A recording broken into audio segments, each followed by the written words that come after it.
kita, mari kita bersatu di dalam doa. Kita berdoa.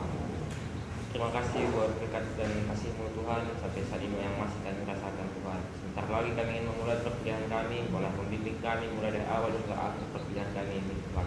Itu juga dengan Bapak dosen kami Tuhan, Kaulah yang memberi dia kesabaran dalam mendidik kami anak-anaknya Tuhan. Inilah doa kami di dalam nama Tuhan Yesus, kami berdoa dalam saksi. Amin. Amin. Oke, silakan kelompok mulai.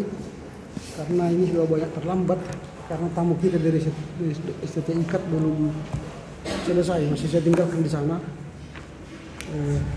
Tidak bisa selesai karena panjang sekali pembicaranya. Oke, silakan mulai kelompok 2 filsafat Simalungun ya.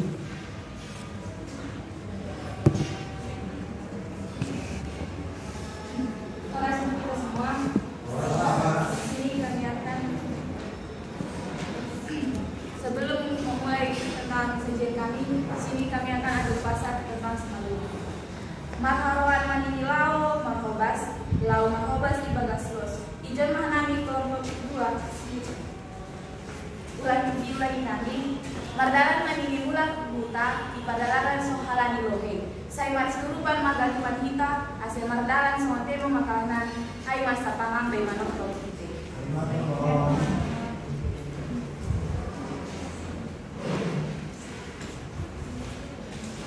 Oke, di sini kami dari kelompok 2 akan membahas tentang filsafat Simalungun bagian konsep sapangandia manuk itu. Puji dan syukur kami panjatkan kehadirat Tuhan Yang Maha Esa yang telah menganugerahkan banyak hikmat sehingga kami dapat menyelesaikan makalah ini dengan sebaik-baiknya. Makalah yang berjudul Filsafat Simalungun yang merupakan kebudayaan dari suku Simalungun yang mengandung falsafah hidup dalam masyarakat suku Simalungun. Adapun tujuan dari kami membuat makalah ini adalah untuk meningkatkan pengetahuan dan menambah wawasan tentang apa aja filsafat Simalungun dan bagaimana masyarakat suku Simalungun dalam menerapkan dalam kehidupan sehari-hari. Kami dari penulis menggali tentang filsafat Simalungun dalam konsep sapangambean manuk ite. Dalam makalah ini, kami penulis berusaha menuliskan mengenai latar belakang sejarah Simalungun dan makna arti Simalungun yang akan melandasi pemikiran tentang konsep sapangambean manuk ite. Dalam hal ini, konsep sapangambean manuk ite akan membawa kita lebih mendalam memahami dan memaknai filsafat Simalungun.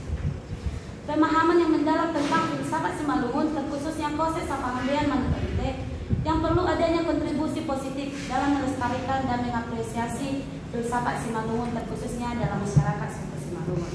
Penulis juga menyadari bahwa makalah ini jauh lebih dari kesempurnaan. Oleh karena itu, kami penulis sangat mengharapkan saran dan kritik yang bersifat baik dan membangun. Semoga makalah ini dapat bermanfaat bagi pembaca dan dapat menambah wawasan bagi masyarakat suku Simalungun dan masyarakat asing. Latar belakang masalah Simalungun. Simalungun merupakan salah satu kelompok etnis Batak yang menyebar dan menetap di Kabupaten Simalungun dan sekitarnya di Sumatera Utara. Marga asli penduduk Simalungun adalah Damani dan 3 marga pendatang yaitu Saragi, Sinaga, dan Purba. Masyarakat Batak Simalungun menggunakan bahasa Batak Simalungun. Namun, derasnya pengaruh dari etnis-etnis di sekitarnya mengakibatkan beberapa bagian dari bahasa Batak Simalungun menggunakan bahasa Melayu, bahasa Batak Karo, dan bahasa Batak Toba dan sebagainya. Penduduk asli yang mendiami Kabupaten Simalungun adalah suku Batak Simalungun yang kehidupan masyarakatnya masih sangat kental dengan adat istiadat. Sebagian besar masyarakat Simalungun mempunyai mata pencarian dengan bercocok tanam dengan padi dan jagung. Karena padi adalah makanan pokok sehari-hari, dan jagung adalah makanan tambahan. Jika hasil padi tidak mencukupi. Sistem kepemimpinan di suatu kampung dipimpin oleh seorang kepala desa atau kepala suku. Sebutan untuk kepala desa di Simalungun ialah Pakulubaran. Adapun perkerabatan dalam masyarakat Simalungun disebut sebagai Paktuturan. Paktuturan ini menentukan dekat atau jauhnya hubungan kekeluargaan atau bisa disebut Pardihadiahon. Salah satu yang menjadi ciri khas masyarakat Simalungun dan maknanya begitu dalam filosofi adalah Sipangambean Manoto Ite. Sipangambean Manoto Ite artinya bergotong royong demi tujuan mulia. Tujuan mulia berarti tujuan itu mencerminkan kemuliaan diri komunitas sebuah hutan adat. Kemuliaan tentu berbeda dengan kesenangan semua. Kemuliaan berarti selaras dengan alam dan hukum alam serta sesuai dengan nilai-nilai universal kemanusiaan. Di mana masyarakat hutan adat desa adat suku Simalungun dahulunya melandaskan hubungan komunal. Komunalnya adalah demi kebahagiaan bersama, kesejahteraan bersama, keamanan bersama, dan kemakmuran bersama. Landasannya adalah saling asuh dan asih. Yang kuat menopang yang lemah membuka diri untuk belajar sehingga tidak menjadi beban. Jadi makna gotong royong di sini dimaknai untuk mencapai kemuliaan manusia itu sendiri. Rumusan masalah merupakan suatu titik fokus dari sebuah penelitian yang ingin kita lakukan. Mengingat sebuah penelitian merupakan upaya untuk menentukan jawaban dari suatu pertanyaan atau penjawab masalah. Maka dari itu perlu dirumuskan dengan baik sehingga dapat mendukung untuk menemukan jawaban. Dalam rumusan masalah kita akan mampu untuk lebih mempertajam arah penelitian. Maka permasalahan dalam makalah ini dirumuskan sebagai sapangambil manatu hite pada masyarakat Simalungun. Yang pertama, bagaimana sejarah Simalungun? Yang kedua, apa makna dan arti Simalungun? Yang ketiga, apa pengertian sapangambil manatu hite di Simalungun? Yang keempat, apa makna sapangambil manatu hite pada masyarakat Simalungun? Yang menjadi tujuan masalahnya adalah untuk mengetahui sejarah dan makna Simalungun, untuk mengetahui pengertian filsafat Simalungun dan dalam konsep sapangambil manatu hite, dan yang terakhir untuk mengetahui makna dan arti dan filosofi sapangambil manatu hite bagi masyarakat Simalungun. Dalam hal ini kami dan kelompok akan membahas tentang yang pertama, sejarah Simalungun. Asal mula nama Simalungun bersumber dari kerajaan Raja-Raja Simalungun pada tahun 1367 yang menjadi Sisada Parmaluan Sisada Lungun, yang artinya ialah senasib sepenanggungan, dan pada akhirnya kesatuan dari kerajaan tersebut diberi nama Simalungun. Nama Simalungun resmi digunakan sejak adanya penetapan Simalungun dalam lembaran negara India Belanda pada tahun 1906 yang awalnya disebut Simaloengon Landen atau Tanah Simalungun. Nama Simalungun dipakai dalam sebuah pemerintahan setelah kemerdekaan Indonesia, yaitu Kabupaten Simalungun. Dalam tradisi asal-usulnya, suku bangsa Simalungun diyakini berasal dari wilayah di India Selatan dan India Timur yang masuk ke Nusantara sekitar abad ke-5 Masehi, serta menetap di timur Danau Toba atau Kabupaten Simalungun sekarang, dan melahirkan marga Damanik yang merupakan marga asli Simalungun atau cikal bakal Simalungun tua. Di kemudian hari datang marga-marga dari sekitar Simalungun seperti Saragi, Sinaga, dan Purba yang menyatu dengan Damanik menjadi 4 marga besar di Simalungun. Secara ringkas, sejarah asal-usul suku bangsa Simalungun ini dapat menjadi 2 gelombang, yakni gelombang pertama atau Simalungun Proto. Diperkirakan datang dari Nagore di India Selatan dan Assam dari India Timur, yang dimana diyakini mereka bermigrasi dari India ke Myanmar, selanjutnya ke Siam atau Thailand, dan ke Melaka hingga akhirnya ke Sumatera Timur mendirikan kerajaan Nagor atau kerajaan Simalungun kuno. Dinasti Damanik, marga asli Simalungun.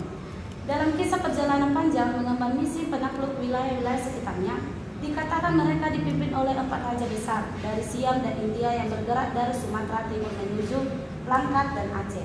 Namun pada akhirnya mereka terdesak oleh suku asli Serentak atau Aru Haru Karo hingga ke daerah pinggiran Danau Toba dan Samosir. Yang kedua, gelombang kedua yaitu Simalungun Deutero. Pada gelombang kedua ini atau dengan masuknya marga Saragi, Sinaga, dan Purba, dikatakan Simalungun asli mengalami invasi dari suku sekitar yang memiliki pertalian dengan Simalungun tua. Jika ditelisik dari 3 marga yang masuk itu, maka berdasarkan aspek ruang dan warga dapat kita indikasikan mereka datang dari utara Danau Toba atau Karo, Tarigan Purba, dan Gintik Saragi yang kemudian juga menjadi Saragi Bunte, dan dari barat Danau Toba atau Pakpak atau dari Sinaga. Hal juga sangat berkaitan jika kita meninjau apa yang ada di tradisi marga di utara Danau Toba seperti Ginting atau Pustaka Ginting, terkhususnya Ginting Munte yang mendapat konfirmasi dari marga Saragi Munte di Simalungun dan Dali Munte di Labuan Batu, dan Tarigan atau legenda Danau Toba dan si Raja Umang Tarigan, yang dimana dalam tradisi 2 marga Ini menceritakan adanya migrasi dari cabang atau sub mereka ke wilayah timur atau Simalungun dan sekitar Danau Toba. Akan dilanjutkan dengan selanjutnya B. Makna dan arti Simalungun. Simalungun merupakan salah satu bagian dari suku Batak. Suku Simalungun merupakan golongan Proto Melayu, yang artinya masyarakat yang pertama kali mendiami Nusantara. Simalungun memiliki dua pengertian. Yang pertama yaitu Sima yang memiliki arti peninggalan dan Lungun berarti sepi, dan yang kedua yaitu Si memiliki arti yang, dan Malungun artinya rindu, sehingga Simalungun memiliki arti yang dirindukan. Kata-kata tersebut pada umumnya dipergunakan pada waktu seseorang diam sendiri di tempat yang sunyi dan sepi. Persamaan dalam dua sifat ini ialah adanya rasa sunyi atau sepi bagi yang rindu, serta adanya rasa sunyi atau sepi bagi suatu tempat yang menghuni manusia. C. Identitas Simalungun. 1. Aksara Simalungun. Pada umumnya bentuk indung di surat Batak Simalungun bersamaan dengan Batak yang lain. Bentuk surat Batak Simalungun bisa kita lihat dalam slide. Abjadnya dimulai dari AHK Bapa Nawa Gazadara Mata Saya Ngala Ibunya. Selanjutnya itu ada hukum adat dan kekerabatan Simalungun. Yang pertama itu ada sistem adat. Adat merupakan suatu istilah yang sulit dicerna bagi orang-orang Batak karena definisinya yang abstrak dan cakupannya yang luas, dan jawaban yang diberikan oleh para ahli setempat hampir selalu berbeda satu sama lain. Adat juga merupakan seperangkat pola budaya, adat istiadat, tata cara dan perilaku yang diteruskan oleh para leluhur yang mengatur hubungan antar individu, hak waris, hak milik, serta hak dan kewajiban. Adat bersifat tidak tertulis namun dipahami dan diperhatikan oleh segenap anggota komunitas masyarakat tersebut. Adat pada tingkatan praktis merupakan suatu kerangka acuan bagi Batak untuk bertindak dan bereaksi terhadap orang yang ada di sekelilingnya. Adat ini juga mengarahkan tindakan-tindakan yang bersangkutan dan menggariskan hak-hak dan tanggung jawabnya kepada orang Batak lain. 2. Sistem marga. Marga merupakan suatu kelompok orang-orang yang berasal dari keturunan segaris berdasarkan garis keturunan pria atau patrilineal. Ada 4 marga di kalangan masyarakat Simalungun. Yang pertama ada Purba, Saragi, Damani, dan Sinaga. Keempat marga ini dengan pengecualian marga Damani yang tidak berbagi ke dalam submarga, terbagi lagi dalam submarga atau garis keturunan marga, yaitu sebagai berikut. Purba ada Tondang, Jirsang, Dasubat, Tanjung, Pakpak, Tambak, Sigoro, Sidalo, Sidagambir, Sigurong, Saragi, Derinding, Subaya, Sinaga ada Bono, Kuruk, Sitoko, dan Indah. Sekarang praktis ikatan-ikatan kekerabatan ini lebih berfungsi pada tingkatan submarga daripada tingkatan marga. Kebanyakan submarga ini dapat disusuri oleh genealoginya hingga ke tingkat generasi seorang nenek moyang milik bersama. Maka dalam memberikan nama marga, seorang Batak dapat memilih untuk menggunakan nama marga atau submarganya. Karena nama keluarga Purba Jirsang dianggap terlalu panjang atau terdapat banyak nama keluarga Purba yang ada di rumahnya. Seseorang yang memilih namanya untuk dikenal sebagai Tuan Jirsang dan bukan sebagai Tuan Purba. Nama marganya tetap marga Purba, dan pada dokumen-dokumen resmi atau undangan acara pernikahan baik marga maupun submarganya biasanya turut dicantumkan. Istilah marga ini selalu digunakan untuk mengidentifikasikan seorang pria dan marganya. Bila seorang Batak berkata dia dari marga Purba, maka marga yang digunakan di sini langsung menunjukkan bahwa yang bersangkutan adalah seorang pria. Istilah analog bagi kaum wanita adalah bodoh atau anak perempuan. Dia baru Damani, berarti ia perempuan marga Damani.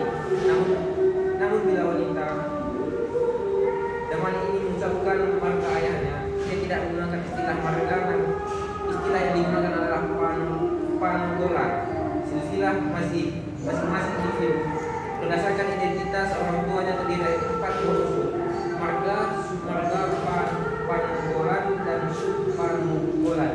Diagram yang dibuat oleh tarikan berikut ini menggambarkan identitas kekerabatan putra dan putri dari perkawinan antara pria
warga negara, intelektual, dan lain-lainnya. Namun strukturnya berjalan bersama harmoni untuk mendapatkan tujuan bersama. Filosofi Sapangambe menuntut kita artinya setiap etnis yang hidup di Simalungun lebih baik bergabung bersama, bekerja sama, dan saling membantu dalam melakukan setiap aktivitas dalam praktek pembangunan. Marhawan adalah sistem kerja atau kelompok kerja dilakukan oleh beberapa orang secara bersama-sama, di mana anggota telah bergiliran untuk mengerjakan bidang yang bersama yang memiliki sifat yang sama sebagai mutual cooperation. G. Makna filosofi Sapangambe menuntut kita. Dalam kesehariannya, masyarakat etnis Simalungun sebagai tuan rumah sekaligus adalah etnis leluhur asli di Kota Pematang Siantar. Meskipun terkontaminasi dinamika perubahan sosial, teknologi, informasi dan pengetahuan lainnya, ditambah dengan masuknya budaya-budaya lain, masih tetap mampu mempertahankan pola-pola hidup teratur dan selaras dengan falsafah Habonahan Dobona. Falsafah ini berisikan nilai-nilai hidup dan nilai-nilai kebenaran yang hidup dan berkembang di tengah masyarakat yang multiteknik. Sebagai tuan rumah atau sulut di Kota Pematang Siantar, sudah sepatutnya semua etnik yang berdiami wilayah ini bersama-sama menjunjung tinggi harkat dan martabat serta nilai-nilai luhur budaya Simalungun yang termasuk dalam moto Sapangambe Manotok Kite untuk membangun kehidupan masyarakat multikultural dan harmoni. Secara harfiah, Sapangambe Manotok Kite dapat diartikan bersama-sama, bergotong royong atau bahu-membahu membangun sebuah jembatan. Ungkapan ini merupakan nilai luhur etnis Simalungun yang sudah sejak lama bertumbuh, berkembang dan digunakan sebagai falsafah hidup masyarakat Kota Pematang Siantar. Makna lainnya adalah tentang kebersamaan, persatuan, rela berkorban, kalau menolong dan senantiasa bersosialisasi sesama warga masyarakat. Namun tentunya perlu rumusan lebih tegas, lugas dan jelas sehingga tidak menimbulkan multitafsir di tengah masyarakat tentang pengertian atau makna Sapangambe Manotok Kite. Apalagi warga Kota Pematang Siantar terdiri dari beragam etnik yang hidup berdampingan secara harmoni. Sayangnya, meski secara de facto falsafah Sapangambe Manotok Kite telah digunakan sejak lama dalam kehidupan masyarakat Kota Pematang Siantar. Narasumber dari kalangan akademisi, sosiolog, birokrat, budayawan, wakil rakyat atau politisi, lembaga pemangku adat, organisasi masyarakat, organisasi kemahasiswaan, dan bahkan perwakilan jurnalis. Dibutuhkan komitmen bersama dalam rangka menghormati dan memuliakan Partu Hukum atau Sapangambe Manotok Kite dalam rangka membangun perspektif masyarakat yang terinternalisasi, sekaligus membantu karakter warga Kota Pematang Siantar yang menghormati kearifan lokal atau local wisdom. Pemaknaan Sapangambe Manotok Kite ke tengah masyarakat belum banyak dilakukan. Terbukti banyak masyarakat yang tidak tahu makna Sapangambe Manotok Kite maupun aspek-aspek budaya Simalungun lainnya. Moto Sapangambe Manotok Kite dalam rangka memberikan kepastian hukum tentang legalitas penggunaannya, baik di lembaga pemerintahan, lembaga politik, lembaga swasta, elemen publik maupun masyarakat secara luas. Dengan demikian, penggunaannya tidak menimbulkan multitafsir yang beragam bahkan tak terkendali di masyarakat, sekaligus menjadikannya sebagai warisan nilai luhur bagi setiap generasi. Kesimpulan. Suku Simalungun adalah salah satu dari suku Batak yang terdapat di wilayah Kabupaten Simalungun, Provinsi Sumatera Utara. Salah satu yang menjadi ciri khas dan juga moto dari suku Simalungun adalah Sapangambe Manotok Kite yang memiliki arti saling bergotong royong demi mencapai tujuan bersama. Sapangambe Manotok Kite merupakan nilai luhur budaya Simalungun yang sudah sejak lama bertumbuh, berkembang dan digunakan sebagai falsafah hidup masyarakat di Kabupaten Simalungun dan Kota Pematang Siantar yang memiliki makna tentang kebersamaan, persatuan, rela berkorban, tolong menolong dan sosialisasi. Sapangambe Manotok Kite dilakukan secara terus dalam rangka membangun perspektif yang terinternalisasi, membentuk karakter masyarakat Kota Pematang Siantar yang menghormati kearifan lokal. B. Saran 1. Semoga bermanfaat bagi pembaca, khususnya bagi masyarakat Simalungun dan masyarakat setempat. 2. Menambah wawasan dan pengetahuan tentang pesantren Simalungun, khususnya konsep Sapangambe Manotok Kite bagi mahasiswa yang ada di STT Abdisabda dan masyarakatnya. Jadi, iduri mahapora singkahoni tau-toba. Saya akan mahita horas-horas biha somani Tuhan diberkati. Hai, teman-teman. Oke, tepuk tanganlah.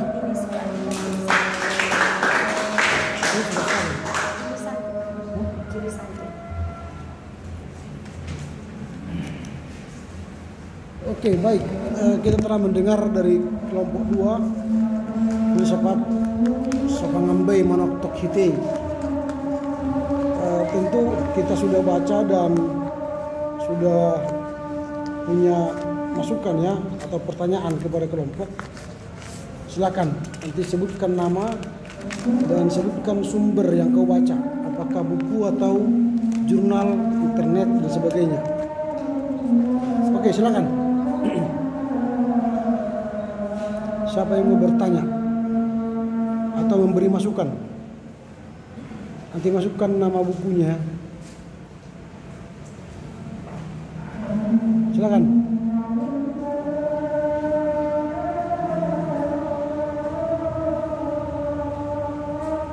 Tidak ada yang bertanya. Sudah paham semua. Ada?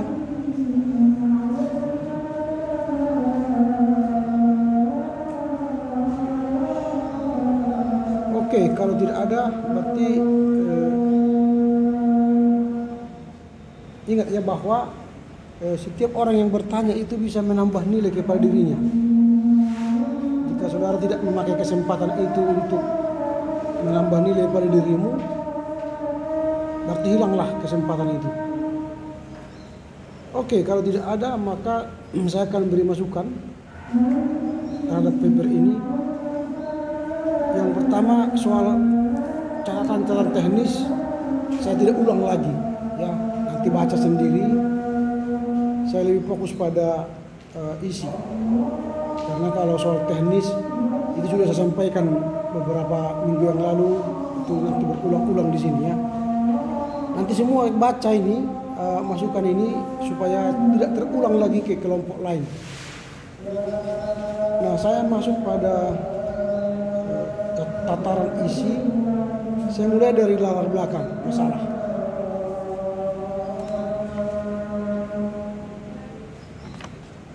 Nah, latar belakang masalah itu selalu kalian harus membahas dari apa yang seharusnya dan apa yang terjadi. Nah, kalau misalnya Sapangambai Manoktok Hitei artinya gotong royong di dalam masyarakat Simalungun, berarti ada yang sesuatu yang perlu dikaji karena ada masalah di sana. Misalnya di latar belakang itu yang seharusnya apa? Itu kan das solidi.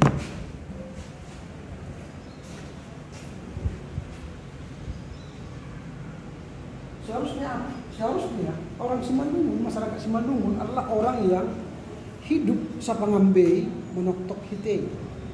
Artinya hidup gotong royong. Jika ada masalah di keluarga A, maka keluarga B menolong keluarga A. Jika ada masalah di gereja, maka masyarakat atau warga jemaat menolong gereja. Bergotong royong untuk menyelesaikan masalah. Kalau ada masalah di masyarakat, maka masyarakat harus bergotong royong. Misalnya kalau ada orang meninggal, maka orang memberi sosial, bergotong royong. Kalau kampung kotor, maka masyarakat bergotong royong, membersihkan paret, membersihkan lingkungan. Itu seharusnya orang Simalungun. Sapangambai Manoktok Hitei itu dasar. Tetapi dalam kenyataan sekarang ada kelihatan orang Simalungun dasarnya dalam kenyataannya orang Simalungun sekarang bukan lagi hidup Sapangambai Manoktok Hitei. Ada masyarakat yang kehilangan motornya, masyarakat cuek bebek. Ada gorong-gorong yang tumpat, masyarakat tidak mau kerjasama mengambil sampah atau mengorek gorong-gorong supaya air mengalir, tapi dibiarkan. Sudah ada orang meninggal, sekarang orang Simalungun nggak mau lagi datang melayat. Kalau dulu ada orang meninggal sampai pagi menjaga orang meninggal itu, sekarang datang pulang jam 12 atau jam 1, tinggal yang meninggal itu aja di rumah itu. Berarti tidak ada lagi siapa ngambil menotok kita. Itu namanya dasar kenyataan. Lalu dari situ terjadi rumusan masalah. Itu jurang penyelidikan. Mengapa orang Simalungun sekarang tidak hidup siapa ngambil menotok kita?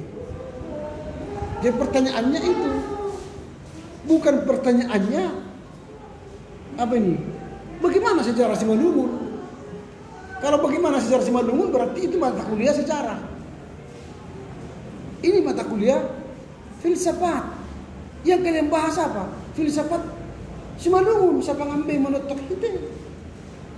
Pertanyaan intinya tadi, mengapa orang Simalungun tidak hidup lagi siapa ngambil menotok kita? Itu pertanyaan inti. Lalu pertanyaan turunannya apa? Apa yang menyebabkan orang Simalungun tidak lagi hidup siapa ngambil menotok kita? Apa yang membuat mereka seperti itu? Mungkin karena hidupnya sudah individualis. Karena hidupnya sudah lebih besar ego, aku. Atau mungkin karena masyarakatnya sudah cuek bebek. You, I. Cari kita jawabannya. Mengapa? Apa yang membuat orang Simalungun tidak lagi siapa ngambil? Atau pertanyaan ketiga, apa upaya gereja untuk membuat jemaat atau masyarakat hidup lagi siapa ngambil menotok kita? Tiga pertanyaan inilah yang harus dibahas dalam bab 2. Ini semua dijawab sini. 2, 1, 2, 2, 3. Mengapa orang Simalungun tidak lagi hidup dalam seorang gereja? Apa yang menyebabkan? Apa upaya gereja? Dibahas di sini panjang lebar menjawab pertanyaan penelitian atau rumusan masalah. Lalu setelah dibahas, ternyata kalian sudah membahas mengapa, apa yang menyebabkan faktornya, lalu mengapa terjadi, dan apa upaya gereja. Nanti tutuplah ini dengan bab 3, yaitu kesimpulan dan salah. Kesimpulan itu apa? Hasil pembahasan. Kesimpulannya, ternyata orang Simalungun pada era digital sekarang sudah melupakan filsafat siapa ngambil menotok kita. Orang Simalungun sudah egois, tidak lagi hidup bergotong royong karena faktor A, B, C, D. Karena kalian sudah kan? Faktor A, B, C, D. Lalu dari sinilah hasil dari kesimpulan ini masuk ke saran. Saran apa? Agar gereja membuat seminar lagi tentang siapa ngambil menotok kita. Atau pemerintah membuat pendidikan karakter di sekolah dasar, SMP, SMA, mengajarkan siapa ngambil menotok kita. Itu caranya. Nanti berbaikilah paper ini. Ikuti aja jalur ini. Kalau kalian sudah terbiasa nanti cara berpikir seperti ini untuk kelompok 3, 4, 5 nanti, maka nanti kalian kalau udah disuruh skripsi atau proposal skripsi sudah gampang. Ada masalah, cari masalah. Baru pertanyaan itulah jadi rumusan masalahnya. Pertanyaan penelitian itulah kau jawab. Baru kasih. Nanti kalau di skripsi ini jadi bab 3, ini bab 5. Ini jadi bab 3, bab 4. Ini bab 5. Itu kalau skripsi. Tapi kalian sudah terlatih menjadi orang yang berpikir akademis. Begitu ya. Ini akan saya kirim ke grup supaya kalian bisa mempelajari. Baik nanti kelompok ini memperbaiki untuk minggu depan, dan kelompok 3 untuk mempersiapkan bahannya semakin baik. Nah itu ya dari saya. Kemudian ada pengumuman karena kita tidak masuk 2 minggu yang lalu, maka kita akan cari pengganti. Penggantinya ialah bahwa kalau aku bilang minggu depan kita bahas 2 materi kelompok, pasti kalian anggap gak siap Pak gitu. Karena belum kerja, karena kalian biasanya sistem kebut semalam semua kan, bukan mengerjakan paper jauh-jauh hari. Itu namanya bermental budak gitu, atau bermental kerbau. Jauh-jauh hari sudah diberi kesempatan belajar, tapi dikerjakan besok mau dikumpul atau hari ini mau dikumpul, baru kemarin mereka kumpul rapat menyatakan apa yang mau kita buat. Akhirnya bersalah. Jadi saya minta nanti pertemuan minggu besok, 2 minggu yang akan datang, kita akan membahas paper 4 dan 5. Filsafat keharingan dan filsafat mentawai. 2 paper kita akan bahas 2 minggu yang akan datang. Jadi minggu depan masih membahas filsafat kejawen, tapi filsafat keharingan dan filsafat mentawai dibahas 2 minggu yang akan datang bersama-sama, sehingga kita menganggap itu 2 pertemuan. Setelah itu sudah selesai pertemuan, tanggal 11 Desember kita UAS. Ingat, saya tidak buat lagi menulis paper karena saya tidak melihat keseriusan saudara, maka kita ujian tertulis. Oleh sebab itu mulai sekarang, mulailah baca-baca, ulang-ulang lagi dari apa yang telah kita pelajari selama ini. Jadi bacalah tentang apa itu, mulai dari bab setelah UAS. Kalau setelah UAS itu kan berarti bukan ETS, setelah UTS menelusuri dinamika Hindu, etnis Tionghoa, hakikat Tuhan, perjanjian falsafah Jawa, berislam bercolak Jawa, berarti filsafat Karo, filsafat Simalungun, filsafat Kejawen, filsafat Keharingan, dan filsafat dari Mentawai. Hafal itu supaya dapat nilaimu 30. UAS itu 30%, 30 poin. Nah, kalau ingin saudara menambah nilaimu ketika seperti ini, tanyalah atau memberi masukan. Itu saya catat. Kalau tidak, ya nilaimu nggak akan tambah-tambah. Kalau misalnya kau dapat 25 waktu UTS, bukan 25, ya 25 lah. 25 tidak dapat 100. Kau bertanya mungkin dapat 30. Bertanya lagi tambah 40. Bertanya lagi dapat 50. Naik dia, dikasih nilai. Tapi kalau tidak ada bertanya, ya nggak apa-apa. Karena saya ulangi pernyataan saya, orang yang cerdas itu ialah orang yang bertanya. Orang yang kurang bertanya, sebaliknya, orang yang kurang cerdas. Jadi kalau ingin tahu orang cerdas, dengarkanlah pertanyaannya. Begitu ya pengumumannya. Jadi mohon maaf karena waktu kita hari ini agak pendek, karena tadi ada tamu kita dari STT IKAT. STT IKAT itu mau bekerja sama dengan kita untuk kolaborasi penelitian, untuk kolaborasi program. Mereka berencanakan untuk membuat bedah buku dari bukunya Yasona Lawli, Menteri Hukum dan HAM, mungkin Januari 2024 yang akan datang. Lalu kerjasama penelitian dosen, baru kerjasama kuliah umum dan sebagainya nanti ada. Semoga itu kita lakukan karena itu ada kaitannya dengan akreditasi kita. Oke, berarti ini yang tidak datang ialah Romi. Hadir enggak?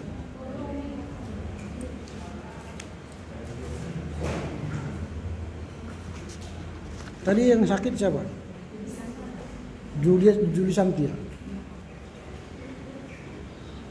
Nah ini suratnya, nanti kau kasih ke kelas lain ini. Dengan demikian berakhirlah perkuliahan kita. Kita beri aplaus lah untuk kelompok 2. Silakan ditutup dengan doa dan nyanyi dan doa oleh siapa? Silakan. Siapa? Ya silakan.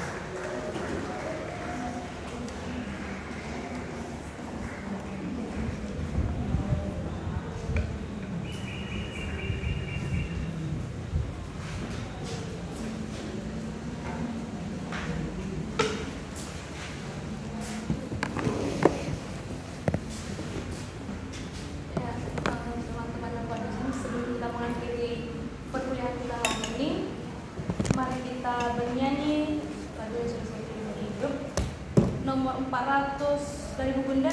153 ayat 1 saja.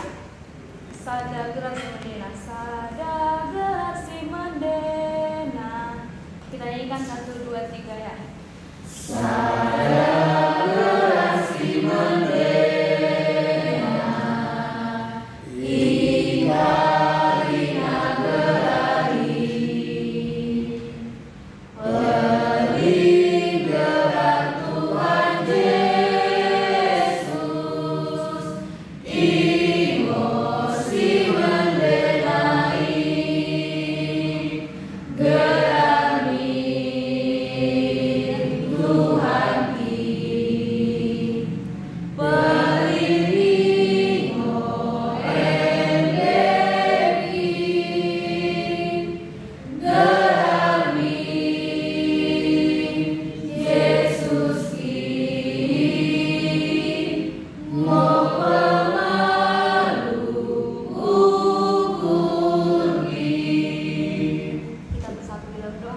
Terima kasih Tuhan buat penyertaan yang boleh kami rasakan hingga pada siang hari ini, di mana Tuhan masih menyertai segala kehidupan kami, segala aktivitas kami, sehingga Tuhan kami telah selesai dalam perkuliahan kami, dan Tuhan kami telah selesai membahas perkuliahan tentang filsafat, bagaimana filsafat semalam Tuhan. Dan Tuhan, untuk pembelajaran ini kami serahkan ke dalam tangan-Mu. Biarlah Tuhan kami boleh mengerti, kami boleh memahami Tuhan dengan benar-benar Tuhan. Kami juga berdoa buat aktivitas kami selanjutnya, proses pembelajaran apapun yang kami lakukan, biarlah Tuhan yang menyertai. Kami juga berdoa buat Bapak dosen kami, kiranya Tuhan memberikan beliau berkat, berikan beliau kesabaran, kebijaksanaan dalam diri kami Tuhan. Tuhan, inilah doa kami di dalam nama Tuhan Yesus Kristus kami berdoa, bersyukur. Amin. Amin. Oke, selamat siang ya.